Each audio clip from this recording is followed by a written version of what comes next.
Well, political parties are running out of time to remove their election campaign posters or face a hefty fine. The deadline in the city of Cape Town lapsed on Saturday. In Johannesburg, they'll have until Wednesday. For more on this, we're joined by Dimitri Georgeades, pardon me. He's the City of Cape Town's Environment and Heritage Management Manager. That's an interesting title, Dimitri. Welcome to the program. Thanks very much for your time. So now that the deadline in the City of Cape Town has lapsed on Saturday, what happens? Thank you for having me. Well, just a correction. Due to the inclement weather last week, we decided over the weekend to afford political parties another week to remove their posters. So we've revised the deadline from the 8th of June to the 14th of June. And we're also obliged to give a 48-hour notice period. So we'll be removing posters from the 18th of June. So there is a little bit of grace period still. The cooperation from parties has been really good this year, and we don't want to have a hard-handed approach.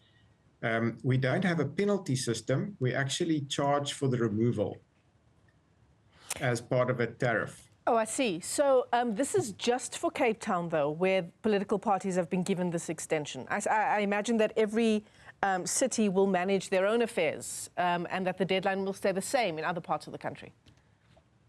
That's correct. We've got a local authority bylaw that regulates these activities, and we've made particular concessions, and as we do every year during the registration period for elections as well as the elections. So in Cape Town, there's no need to pay or apply to put up election posters. There's also no limitations on where they can be erected as long as it's on a municipal light pole. But we do require the parties to remove them after the elections. Obviously, they become tattered and windblown, and so that we do have contractors on standby, and we understand that some of the smaller parties sometimes struggle.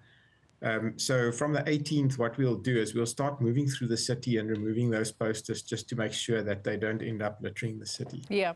So you said there's no fine, so to speak, but they do have to pay the city for removing the posters. What is the cost there?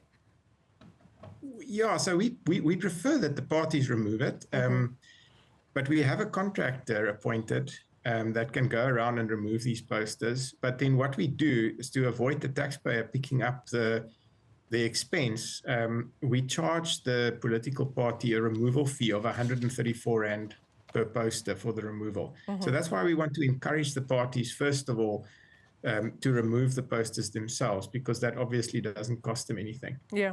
If we do need to, after a time, respond, then we charge for that. Right, right. In previous elections, Dimitri, I'm not sure if you were part of the City of Cape Town's management then, but let's say the 2021 local government elections. How did parties do insofar as adhering to these timelines? Well, I was around in the last few elections, and generally we've got very good cooperation. There are parties that sometimes use pasted posters. Right. That problem is a recurring problem, usually due to ignorance, and we do advise the parties that they're not allowed to use pasted posters. They're just difficult to remove it all around. We didn't have that much of a problem this year with that. So yeah, generally we don't have poor compliance in Cape Town. We generally have very good compliance, and I think it's because the norm in Cape Town is that we have reasonably solid regulation. Yeah, and the pasted posters, if the city has to take them down, that's at a cost of almost 200 Rand each. Yeah, so those are really difficult for us. This year we had one of the new parties, but really not a lot. Usually there's a proliferation of pasted posters, but this year we were fortunate. And we were trying as well before to engage the parties. We have rules that we publish in January, and we distribute through the IEC representatives to inform the parties.